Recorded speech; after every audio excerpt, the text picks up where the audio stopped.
Example मैं देता हूँ। एक बहुत अमीर आदमी है, बहुत अमीर करोड़पति है, लेकिन आप उससे मिल रहे हैं तो वो परेशान है, बोल रहा है यार क्या बताऊं बिजनेस में लॉस हो गया, उसका चेहरा देख के लग रहा है कितना बीमार आदमी है और उसको 10 तरह की बीमारी है। फिर आप थोड़ी आगे गए, आपको एक गरीब आदमी मिला, वो छोटी सी उसकी दुकान है चाय की, कुछ बड़ा खुश है, आप उससे मिल रहे हैं तो आप बोल रहे हैं कैसे हैं, तो बड़ा खुश है, बोल रहा है भगवान ने सब दिया है, सब कुछ अच्छा है, ठीक ठाक चल रहा है, ठीक ठाक कमा लेता हूँ।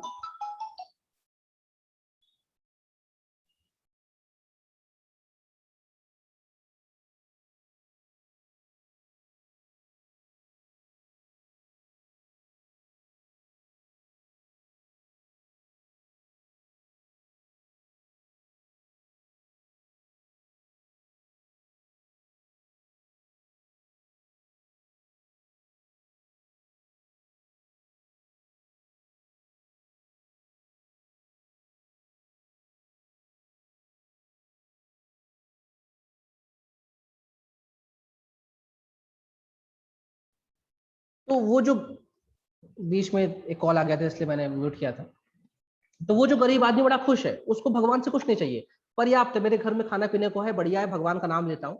तो असल में आप किससे ज्यादा आपको अच्छा महसूस होगा, उस गरीब आदमी से, कितना खुश है यार, पैसे नहीं है फिर भी खुश है, मतलब वो हैप्पी है, हैप्पीनेस है उसमें। भूटान यही बोलता है कि मेरे देश की तरक्की मैं नापता हूँ किससे, क्रॉस नेशनल हैप्पीनेस से, जीएनएस से। मैं इससे तरक्की नहीं नापता कि मेरे पास कितना पैसा है, दुनिया नापे किसके पास कितना पैसा है। माय गुडनेस और मेरी जो डेवलपमेंट है वो ग्रॉस नेशनल हैप्पीनेस से होनी चाहिए। अगर मेरे लोग खुश हैं, खुश कैसे होंगे, बीमार नहीं होंगे, शरीर स्वस्थ रहेगा, अच्छी आबो हवा मिलेगी, खाने पाने पीने को अच्छा मिलेगा, प्रकृति से प्रेम रहेगा, तो वो खुश रहेंगे। इसीलिए ये अपने एनवायरनमेंट को, पर्यावरण को बहुत ज्यादा मान देते हैं, बहुत ज्यादा मान देते हैं। और ये ग्रॉस नेशनल हैप्पीनेस से अपने आप को रैंक करने वाला जो देश है वो कौन है, वो कौन है, भूटान। इसी का कॉन्सेप्ट हमने भी कॉपी किया। अगर इंडिया लेवल में देखे कि राज्यों को भी को बताना पड़ता है भाई उन्होंने कितना कमाया, तो राज्य भी बताते हैं। एक राज्य है एमपी नाम का, मैं नहीं जानता एमपी नाम का राज्य कहाँ पे है, आप लोगों को पता हो तो बता देना, मध्य प्रदेश नाम का राज्य। लेकिन ये राज्य देश का पहला ऐसा राज्य हुआ है जिसने बोला है कि अब हम भी अपनी जीएनएस निकालेंगे, ग्रॉस नेशनल हैप्पीनेस निकालेंगे। तो मध्य प्रदेश पहला ऐसा राज्य हुआ इसने बोला कि अब हम अपनी जो भी कमाई है उसको हम एनवायरनमेंट से भी क्लब करेंगे। ऐसा नहीं कि हम कहीं गड्ढा खोद रहे हैं, पेड़ काट रहे हैं और उससे हम पैसा कमा रहे, नहीं, हम अपने पेड़ों को भी अपनी संपत्ति में जोड़ेंगे, और अगर प्रकृति रहेगी, एनवायरनमेंट रहेगा, तो हम भी खुश रहेंगे। तो एमपी पहला ऐसा राज्य जिसने बोला कि मैं इस मॉडल को अपनाऊंगा। तो यहाँ तक की ब्रीफिंग क्लियर हो तो रिप्लाई कर दो। सर, हाँ, सर जो फ्रेंडशिप ट्रीटी थी वो क्यों आई थी, मतलब रीजन क्या था उसके पीछे? उसका रीजन ये था, जैसे आपने मैप में देखा, बहुत छोटा सा देश है, बहुत छोटा सा देश है। कौन, यस भूटान, सर। उसके ऊपर चाइना बैठा हुआ है, उसके नीचे इंडिया बैठा हुआ है। असल में चाइना, अभी मैं इंडिया चाइना रिलेशन जब बताऊंगा ना, तब आप लोगों को समझ में आएगा चाइना ऐसा क्यों है। चाइना को सपना नहीं आता कि भारत के साथ 1 साल से खड़ा है आमने सामने। चाइना के जो पुराने नेता लोग रह गए ना, उन्होंने कुछ कॉन्सेप्ट दे दिए कि भूटान भी मेरा, नेपाल भी मेरा, अरुणाचल भी मेरा, सिक्किम भी मेरा, लद्दाख भी मेरा, वो सब कॉन्सेप्ट हम इंडिया चाइना रिलेशन में पढ़ेंगे। ठीक है। तो उस वजह से उसमें डर था भूटान में कि कल को चाइना मुझ पर अटैक ना कर दे, क्योंकि भूटान भूटान के बगल में ही तो तिब्बत है, तिब्बत पे चाइना अटैक कर ही चुका है, उसको कब्जा चुका है। तो भूटान को डर था। और हम भूटान के साथ 1865 से हमारी एक संधि चली आ रही थी, मतलब हम उसको ऐसा छोटा भाई जैसे मानते थे। तो हमने बोला भाई तो डर मत, तेरा बड़ा भाई खड़ा है, एक फ्रेंडशिप भी डिसाइन कर लेते हैं, तो टेंशन मत ले, तेरे पर कोई भी अटैक करेगा मैं खड़ा हूँ, तुम टेंशन मत लो, तुम्हारी जो करेंसी है ना उसको आरबीआई बैक कर लेता है, नगोलतरम को आरबीआई बैक कर लेता है।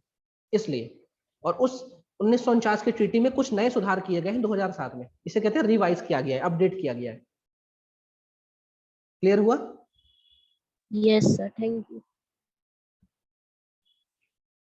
तो वैक्सीन डिप्लोमेसी हम कर रहे थे, उसके बाद हम नहीं दे पाए, हमारी मजबूरियां, हमारे देश में वैक्सीन कम पड़ गई, तो ये विदेश मंत्री का फोटो है। देखो ध्यान रखो, ये जो इंटरनेशनल रिलेशन की क्लास में लेता हूँ, हर दिन में एक एक देश में कंप्लीट कर दूंगा। आज आप भूटान के बारे में सब जान जाओगे आज की क्लास में। और मैं बिल्कुल लेटेस्ट, जुलाई चल रहा है, जुलाई तक का करंट अफेयर्स ला दूंगा इसमें, मतलब इसके इतिहास से पैदा होने से लेकर जुलाई तक अपन आ जाएंगे। इससे क्या होगा, आपको पूरा A to Z पता चल जाएगा। जैसे इसमें लिखा है कि मोदी गवर्नमेंट ने 5.5 लाख कोविशील्ड के डोज दिए थे वैक्सीन मैत्री के तहत, इसी को इंग्लिश में वैक्सीन डिप्लोमेसी भी कहते हैं। ठीक है। तो हमने दिया भूटान को। और आपको शायद पता हो या याद हो कि नहीं हो, जब मोदी जी पहली बार प्राइम मिनिस्टर बने थे 2014 में, तो उन्होंने पहली जो विदेश यात्रा की थी ना वो भूटान में की थी, पहली विदेश यात्रा भूटान में की थी। भूटान के बारे में मैंने इतनी तारीफ कर दी, भूटान मेरा हर जगह मतलब ऑल वेदर फ्रेंड है, वो कभी चाइना के बहकावे में नहीं आता, चाइना उसको बुली करता रहता है, क्यों करता है वही मैं बताऊंगा। भूटान को कुछ भी चाहिए होता है भारत से कहते हो, भारत भी अपना बड़ा भाई का फर्ज निभा के भूटान को वो चीज मुहैया कराता है। भारत भूटान की पहली सैटेलाइट बनवा रहा है, तो भारत में सैटेलाइट बनाने का कौन जिम्मा है, किसके पास, इसरो के पास। ये सब देखो कटआउट है मिनिस्ट्री, ये सब कटआउट है, ठीक है। तो भारत भूटान की पहली सैटेलाइट लॉन्च करवा रहा है। ऐसा नहीं कि सैटेलाइट इसरो बना रहा है और लॉन्च कर देगा, नहीं, हम सैटेलाइट बनाने की जो पूरी प्रोसेस है ना वो भी भूटान को सिखा रहे हैं। कितनी बड़ी बात है, कोई भी देश टेक्नोलॉजी ट्रांसफर नहीं करता, लेकिन हम दे रहे हैं, भूटान के साइंटिस्ट को ट्रेनिंग दे रहे हैं। यू आर राव सेंटर है बेंगलोर में। यू आर राव साहब बहुत बड़े स्पेस साइंटिस्ट हुए थे, इसरो के अध्यक्ष भी रहे हैं, अब फिलहाल ये नहीं है। इनको भारत रत्न मिला है तेंदुलकर के साथ, इनको तेंदुलकर को जब मिला था भारत रत्न तब यू आर राव को मिला था। इनके नाम से एक सेंटर है, U R Rao centre, space centre. यहाँ पे ट्रेनिंग दी जा रही है भूटान के जो साइंटिस्ट हैं, स्पेस साइंटिस्ट, हम उनको बता रहे हैं कि सैटेलाइट बनाते कैसे हैं, और जब वो सीखेंगे उसके बाद उनकी सैटेलाइट को लॉन्च भी करेगा इसरो। तो हम देखिए उनको स्पेस में कितना, स्पेस के सेक्टर में उनको कितनी हेल्प कर रहे हैं, ठीक। ये उसके बाद, क्योंकि ऐसा नहीं कि भूटान की पहली सैटेलाइट होगी, एक और भूटान की सैटेलाइट थी, उसका नाम था भूटान 1, लेकिन इसको बनाया जापान ने था, लॉन्च भी जापान ने किया। भूटान के लोगों ने सिर्फ ताली बजाई, अरे मेरी सैटेलाइट गई, बहुत छोटी सैटेलाइट थी, नैनो सैटेलाइट थी। लेकिन इंडिया ने क्या किया, इंडिया ने बाकायदा ट्रेनिंग दे रहा है इनके सैटेलाइट, इनके इंजीनियर्स को, भूटानी इंजीनियर को ट्रेनिंग दे रहा है। ये सब लिखा है, देखिए दिसंबर 2022 से ट्रेनिंग शुरू हो गई है, फरवरी 2021 तक चल रही है, और हम इनको ट्रेनिंग देंगे, इनकी सैटेलाइट बनवाएंगे, इसके सैटेलाइट को लॉन्च भी करवाएंगे। और ये जो सैटेलाइट होंगी ना इनका, ये इनकी अर्थ ऑब्जर्वेशन सैटेलाइट होंगी। मतलब कुल मिला के भूटान की सैटेलाइट से भूटान के अंदर जो गूगल मैप है वो बहुत अच्छा हो जाएगा। ये एग्जाम्पल दे रहा हूँ, गूगल मैप के करने के लिए नहीं हो रहा है, मतलब भूटान जान सकता है कि मेरे यहाँ कहाँ नदियां हैं, मेरे यहाँ कहाँ पहाड़ है, मेरे यहाँ कहाँ जंगल है, मेरे यहाँ कहाँ सड़क है। एक तरह की अर्थ ऑब्जर्वेशन सैटेलाइट भारत बनवा रहा है, और हम भूटान की हेल्प कर रहे हैं। इसीलिए हम कहते हैं भारत महान है, इसीलिए हम कहते हैं हम अपने पड़ोसियों को बिल्कुल हाथ नहीं छोड़ते। वो तो चाइना है कि उनको भड़का के अपनी टीम में कर लेता है।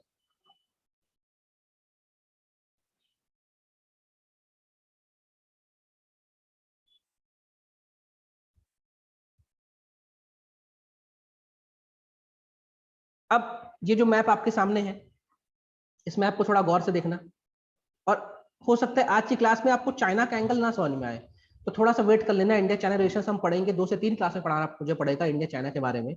चाइना के बारे में तो क्या बोलूं मैं, सपने में भी चाइना आने लगा है लोगों को, इतना इसने परेशान किया, तो चाइना के बारे में हमें अच्छे से जानना पड़ेगा। और वो आदमी तब से खड़ा है, देखो साल भर से हम लोग खड़े हैं आमने सामने। तो अब क्या हुआ, ये देखो, ये मैंने भूटान का मैप बनाया है, मैप है, इधर अरुणाचल आपको दिख रहा है, इधर अपना असम दिख रहा है, इधर इधर ये जो आ रहा है ना, ये वेस्ट बंगाल है, वेस्ट बंगाल है, और ये सिक्किम है, चार चार हमारे राज्य हैं, उनके साथ बॉर्डर लगती है, ऊपर चाइना है।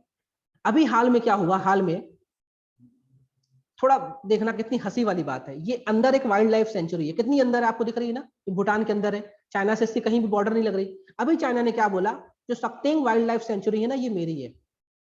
चाइना ने क्लेम कर दिया, सक्तेंग वाइल्ड लाइफ सेंचुरी मेरी है, तुम मुझको भूटान वापस कर दो। तो ये न्यूज में था। अब आप खुद देखो कितनी हंसी की बात है, कहां से चाइना के पास बॉर्डर है इसकी, फिर भी चाइना ने बकायदा इंटरनेशनल एक मीटिंग में मुद्दा उठा दिया, सकते हैं वाइल्ड लाइफ सेंचुरी हमारी है, हम इसको लेके रहेंगे। तो ये एक न्यूज में रहेगा, आप इसको ध्यान रखना। क्यों लेके रहेंगे, इसके पीछे क्या कहानी, जब इंडिया चाइना रिलेशन पढ़ेंगे ना तब देखेंगे, इसके पीछे भी कुछ कहानी है, ठीक है। क्योंकि अभी अगर 2 लाइन में बोलो तो अरुणाचल प्रदेश को चाइना बोलता है ये मेरा हिस्सा है। कोई मुझे बताएगा अरुणाचल प्रदेश को चाइना क्या कहता है, अरुणाचल प्रदेश को चाइना क्या बोलता है।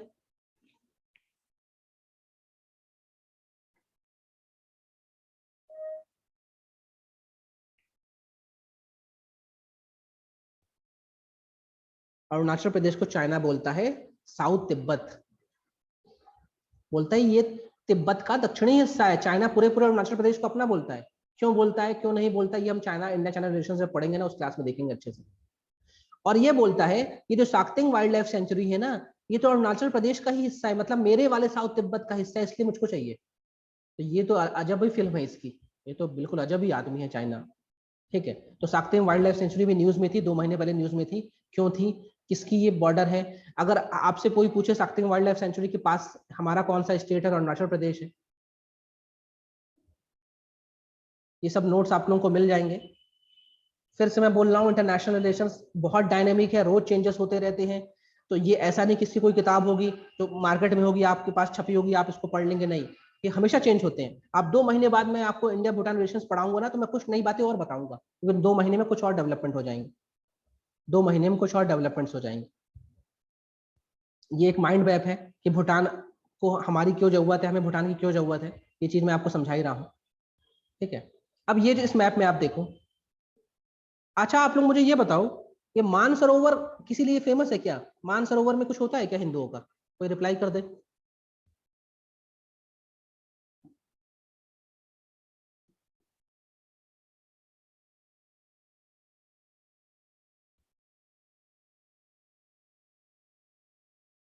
मानसरोवर किस लिए फेमस है? कोई यात्रा होती है क्या? कोई भगवान का घर है यहाँ पे क्या? कुछ धार्मिक मान्यताएं हैं क्या इसको लेकर? अभी उन्हीं भगवान का मौसम चल रहा है, भोले बाबा का। भोले बाबा रहते हैं यहाँ पे कैलाश में, कैलाश में शिव रहते हैं। कैलाश कहाँ है? मानसरोवर में। मानसरोवर में कैलाश है। मानसरोवर आज कहाँ है? आज तिब्बत में मानसरोवर है। तिब्बत को चाइना ने हथिया लिया है। तो ये क्यों मैप उठ के आ गया भाई? मैं क्यों इसको दिखा रहा हूँ? आप देखो यहाँ पे भूटान है, इसकी राजधानी क्या है?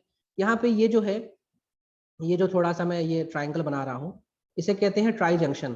ट्राई जंक्शन मतलब यहाँ पे 3 देशों की बॉर्डर लगती है। सिक्के इधर वाला जो हिस्सा है, इधर वाला, ये तो इंडिया हो गया, इधर भूटान हो गया, और ऊपर से कौन घुस के आ गया? चाइना। इसे कहते हैं ट्राई जंक्शन, इसे कहते हैं ट्राई जंक्शन। और यहीं पे एक दर्रा है, उसका नाम है डोकला दर्रा। डोकला, आम भाषा में इसको हम डोकलाम कह देते हैं, लेकिन एक्चुअल नाम है डोकला। असल में हिमालय में जो भी दर्रे हैं, जो भी पासेस हैं, उसको ला कहा जाता है। ला मतलब होता है दर्रा, और डोक उस गांव का, उस शहर का नाम होगा। ठीक है, जैसे नाथुला, ये देखो नाथुला। नाथुला मतलब दर्रा। अब आप में से बहुत से लोग होंगे जिनको ये समझ में नहीं आया को दर्रा या पास क्या होता है। जैसे मान लो ये बड़े बड़े पहाड़ है, ऊंचे ऊंचे पहाड़ है, हमें पहाड़ से इस पार से उस पार जाना है।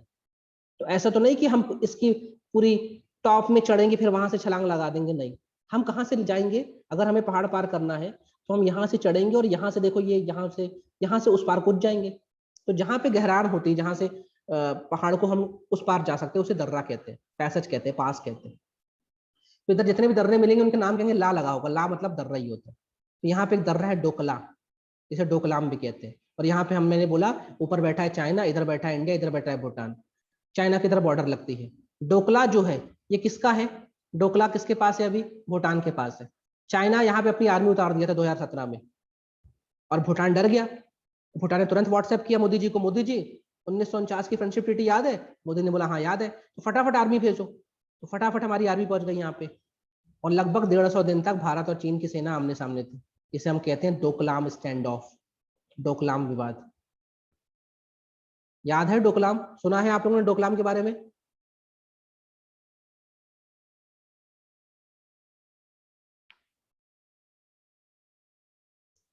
ठीक है, 150 दिन। लेकिन हम अपना रिकॉर्ड वापस तोड़ दिया हमने। अब तो हमारी और चाइना की सेना पिछली 20 मई में गलवान हुआ था पिछले साल, अभी क्या चल रहा है? जुलाई खत्म हो रहा है, अब आमने सामने खड़ी है। तो हम अपना रिकॉर्ड खुद ही तोड़ते हैं। तो डोकलाम विवाद इसीलिए था, चाइना यहाँ पे अंदर तक घुस आया था अपनी आर्मी लेके। और चाइना घुस क्यों आया? चाइना यहाँ पे हाईवे बना रहा है। चाइना यहाँ पे हाईवे बना रहा है। चाइना ने बहुत कुछ बनाया है यहाँ पे। इंडिया चाइना रिलेशन पढ़ेंगे तो देखेंगे क्या क्या कर डाला चाइना ने यहाँ पे। और जब इसने यहाँ पे हाईवे बना रहा था, सड़क बना रहा था, क्यों बना रहा था सड़क? कि भाई टैंक को ला के हम भारत पर अटैक कर सके। क्योंकि यहाँ पे एक रास्ता जाता है, यहाँ से एक रास्ता जाता है, इसको कहते हैं Siliguri corridor. Siliguri corridor, corridor मतलब होता है गलियारा।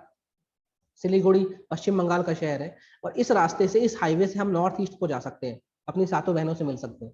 और आप देखो चाइना कितनी पास है यहाँ पे, चाइना कितनी ज्यादा पास है यहाँ पे। तो चाइना का ये है, मंशा ये है कि ये डोकलाम मैं कवर कर लूं तो सीधे भारत पर अटैक कर सकता हूं। और ये जो गलियारा है ना, अगर यहाँ पे चाइना की आर्मी आके खड़ी हो गई ना, तो यकीन मानो सातों बहन आपसे कड़े आएंगी, सातों बहन आपके पास नहीं रहेंगे। और इसी को एक और नाम है, इसको कहते हैं चिकन नेक। चिकन नेक या मुर्गे की गर्दन, इसी को कहते हैं मुर्गे की गर्दन।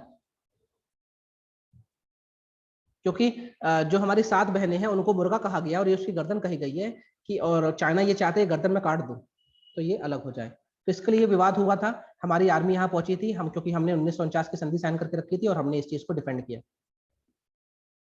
हमने इस चीज को डिफेंड किया। अब भूटान जो है, जैसे मैंने बोला, अपने एनवायरनमेंट को लेकर बहुत ज्यादा सेंसिटिव है और भूटान से बहुत सारी नदियां भारत की ओर आती है। तो भूटान जो है वो, भारत सरकार वहां पे बहुत सारी क्या बना रही है, बहुत सारे हाइडल पावर प्रोजेक्ट्स बना रही है, मतलब पानी पे हाइडल प्रोजेक्ट बना रही है जिससे भूटान को मिलती है बिजली। ये सब डोकलाम लिखा हुआ है, भूटान को मिलती है बिजली और बिजली वो हमको बेचता है। भूटान की जो बिजली बनती है वो हम ही खरीदते हैं और पैसा भी हम लगा के वहां बना रहे हैं, क्योंकि भूटान में बहुत सारी नदियां हैं। लेकिन हाल फिलहाल में भूटान की सरकार को ये लग रहा है कि भारत सरकार जो डेवलपमेंट के नाम पे जंगल बहुत काट रही है, पेड़ बहुत काट रही है, इसलिए भारत सरकार के कुछ प्रोजेक्ट्स पे रोक लगा दी गई है। और जैसा मैंने कहा कि हमें अगर भूटान घूमना है, ये सब इसी में लिखा हुआ है, सारी कहानी में यही समझा रहा हूँ, हमें अगर भूटान घूमना है तो हम अपना वीजा, हमें वीजा नहीं लगता है, हम तो चुपचाप चले जाएं भूटान में और अपना घूम काम के आ जाए। लेकिन हमारे जो भारतीय लोग हैं ना, ये कहीं भी जाते गंदगी बहुत फैलाते, कचरा बहुत फैलाते, पन्नी कहीं फेंक देते हैं। तो अभी 3 महीने पहले भूटान ने क्या बोला है कि अभी तक जो भारतीय आ रहे थे, इंडियंस आ रहे थे, वो फ्री थे, इनका आना फ्री था। अब ये हर दिन का 1200 रुपए चुकाएंगे, हर दिन का 1200 रुपए चुकाएंगे यहाँ पे भारतीय, क्योंकि बहुत गंदगी फैलाते हैं। अब घूमना है तो 1200 रुपए चुकाओ। और आपको जान के आश्चर्य होगा, गैर भारतीयों से एक दिन का 18,000 रुपए लेते हैं। अगर आप यूरोपियन हैं, आप ऑस्ट्रेलियन हैं, आप अगर अरब के देश के, अगर आपको भूटान जाना है, हर दिन का 18,000 रुपए फीस देनी पड़ती भूटान घूमने की। और हमको ये फ्री में मिला हुआ था और हमको इतनी मस्ती चढ़ी हुई थी कि हम वहां पे गंदगी फैला रहे थे, उनका एनवायरनमेंट खराब कर रहे थे, तो हम पे भी फीस लग गई कि दो रोज के 1200 रुपए तो। और नॉन इंडियंस, नॉन मालदीवियंस से ये रोज के 18,000 रुपए लेते हैं, फिर भी लोग जाते हैं क्योंकि इतना अच्छा वहां पे एनवायरनमेंट है, इतना अच्छा वहां का जिसे कहते हैं प्रकृति है। तो ये अभी एक लेटेस्ट डेवलपमेंट है कि भारतीय अब जाएंगे तो रोज के 1200 रुपए देंगे, क्योंकि हम जहां पे जाते हैं पान खा के थूक देते हैं। भूटान गुस्सा आ गया हमसे, बोला रुक जाओ बताता हूँ। ठीक है। और भूटान हमारा बहुत अच्छा मित्र है। भूटान कोशिश हमेशा करता है कि जो भारत से जो इंसर्जेंट ग्रुप्स है, जो आसाम उसाम में हमला करके भाग जाते हैं, वो भूटान न घुसने पाए, और अगर घुसते हैं तो भूटान से बाहर भगा दिया जाता है। और हमारे लिए भी ये दिक्कत है, हमारे लिए ये चुनौती है कि हम हमेशा भूटान की सपोर्ट करें, जिससे कि भूटान कभी चाइना की गोद में ना चला जाए। क्योंकि हम देख रहे हैं साक्ताम वाइल्ड लाइफ सेंचुरी का डर दिखा के चाइना बार बार भूटान को डराता है। और क्या बोलता है भूटान से, भूटान ये डोकलाम मुझको दे दो और इधर वाला बहुत बड़ा एरिया तुम ले लो, ऐसे इसको ऑफर दिया करता है। लेकिन भूटान जानता है अगर डोकलाम मैंने चाइना को दे दिया तो वो अपनी आर्मी उतार देगा और भारत में दिक्कत होगी। इसलिए भूटान कभी ऐसा काम नहीं करता जो भारत के हित के खिलाफ हो। और भारत भी यही हमेशा करता है कि भूटान की हर संभव मदद करता है, हर संभव। तो हमारे भूटान के रिलेशन बहुत अच्छे हैं, सब कुछ बहुत बढ़िया चल रहा है। भूटान के बच्चे पढ़ने आते हैं, एनडीए की ट्रेनिंग भूटानी को होती है, यूपीएससी का फॉर्म भूटानी भर सकते हैं, नेपाली भूटानी यूपीएससी का फॉर्म भर सकते हैं। आप लोग देखना कभी, बाकायदा फॉर्म भर सकते हैं, नौकरी ज्वाइन कर सकते हैं, पगार उठा सकते हैं। हम उनकी आर्मी को ट्रेन करते हैं, उनके सोल्जर्स हमारे यहाँ आते हैं, बहुत कुछ होता है, बहुत अच्छे रिलेशन है। और भूटान में जो बौद्ध धर्म फैला है ना, वो भारत से ही गया है। एक हमारे पद्म संभव नाम के बौद्ध भिक्षु थे, वो वहां पे गए थे, उनको रिंचे कहा जाता है, रिंचे। तो भूटान हमेशा थैंक करता है भारत को, आपके देश से तो बौद्ध धर्म हमारे यहाँ गया है। भूटान एक बौद्ध कंट्री है, बुद्धिस्ट कंट्री है। तो बहुत अच्छे रिलेशन है हमारे, सब कुछ बढ़िया है, सब अच्छा है। बस हमें ये ध्यान रखना है कि भूटान कभी भी किसी भी जरूरत में हम उसके साथ हमेशा खड़े रहें, नहीं तो चाइना इतना उसको प्रेशर कर रहा है हर चीज पे कि हो सकता है वो चाइना की तरफ चला जाए, क्योंकि आसपास के सारे देश को चाइना अपने पैसे के दम पे अपने पास कर लिया है। लेकिन हमें भूटान की जो सेफ्टी है उसको कंसर्न रखना पड़ेगा। भारत के भूटान के साथ कोई भी सीमा विवाद नहीं है, सबसे अच्छी बात। नेपाल के साथ सीमा विवाद है, पाकिस्तान को लेकर सीमा विवाद है, चाइना को लेकर सीमा विवाद है, लेकिन भूटान के साथ हमारी कोई भी विवाद नहीं है, कोई भी। कितना अच्छा हमारा नेबर है ये, सब कुछ बढ़िया है। हम स्पेस में इसकी मदद कर रहे हैं, हेल्थ में इसकी मदद कर रहे हैं, हम इनके लोगों को ट्रेनिंग दे रहे हैं, इनके लोगों को काम दे रहे हैं। इस देश को हम 4500 करोड़ रुपए दे रहे हैं, इस तरह बहुत सारा पैसा देते हैं। मोदी जी पहली विजिट यहीं किए हैं, इनके प्रधानमंत्री हमारे देश में आए हैं।